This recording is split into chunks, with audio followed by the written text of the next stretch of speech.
Hi, my name is Johnny Lum, and today for my book presentation, I'll be speaking about Rich AF by Vivian 2. Before we get into the more in-depth details about the book, I thought it would be a good idea to share some details about the author, Vivian 2. Vivian is from the East Coast in the US, from Baltimore, Maryland, and she's currently a 30-year-old entrepreneur. She comes from a really hardworking mother and father who immigrated here from Asia, and she is a first-generation Asian American in her family. She graduated from the University of Chicago, where she majored in environmental studies and public policy with a focus on finance. And at the age of 27 years old, she became a self-made millionaire from her job at BuzzFeed. After graduating from the University of Chicago, she started her first full-time job as a Wall Street trader for JP Morgan, specifically focusing on industrial and energy equities. In 2021, Vivian no longer worked for JP Morgan. Now she was working for BuzzFeed as a sales executive. And because she had initially started her career on Wall Street, a lot of her new coworkers at BuzzFeed would ask her for personal finance tips. So this is what motivated her to make her short videos on personal finance tips. Now she has almost 7 million followers across all her platforms, primarily on YouTube, Instagram, and TikTok, although I personally discovered her on Instagram. Currently today, she is the founder and CEO of Your Rich BFF Media. She still focuses on making social media content. She does podcasts,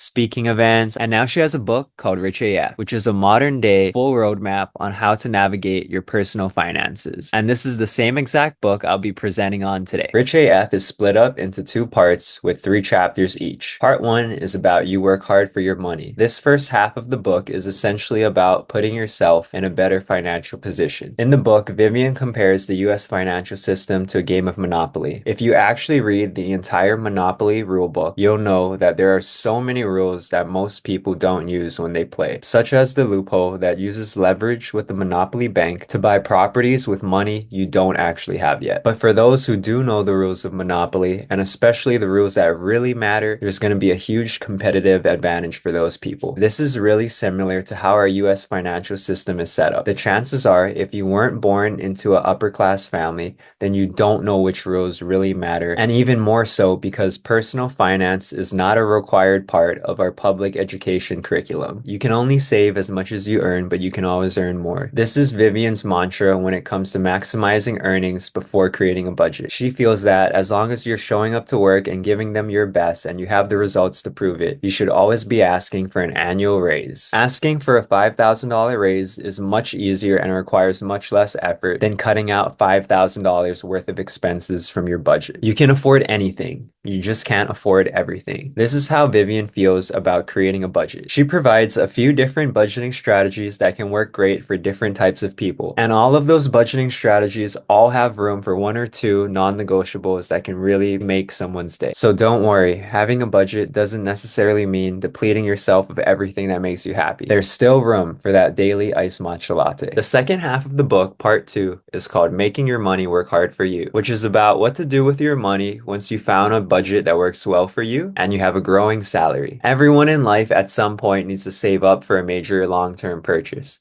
This could be a wedding, a mortgage, or even a car. And based off the book, the best place to save money is in a high-yield savings account. To compete with traditional brick-and-mortar banks, these predominantly online banks are offering a much higher interest rate for their online savings accounts. And this can be up to 10 times more in annual interest paid to you. For example, American Express offers a high-yield savings account at a little over 4% in annual interest. Meanwhile, First Hawaiian Bank offers 0.02% in annual interest for their savings account. Most, if not all, high-yield savings accounts are FDIC insured, have no maintenance fees, and have no minimum investment amount. Vivian expresses that it's no longer possible in today's world to save your way to becoming rich. Now we have to invest to build great long-term wealth. According to Vivian, investing in any S&P 500 index fund is a great way to start for investing, especially for beginners. A fund is an asset made up of tiny pieces of other investments like a multi-pack of assorted candy. An index is where a stock is traded, like the NASDAQ, or in this case, the S&P 500. All S&P 500 index funds are like a basket full of investments that replicate what goes on in the S&P 500 index. And historically, the S&P 500 averages a 10% annual rate of return. After the savings and investment chapters, Vivian goes into a mix of different subjects, and I felt that the most important one was paying off debt. Vivian offers a few different strategies when it comes to paying off debt, but her favorite is the avalanche method. This is going to consist of making minimum payments on all debts, and any additional funds that someone has will go towards debt with the highest interest rate. This is going to help pay off debt as fast as possible and with the least amount of interest. When it comes to debt, having a high interest rate is what ends up hurting people the most,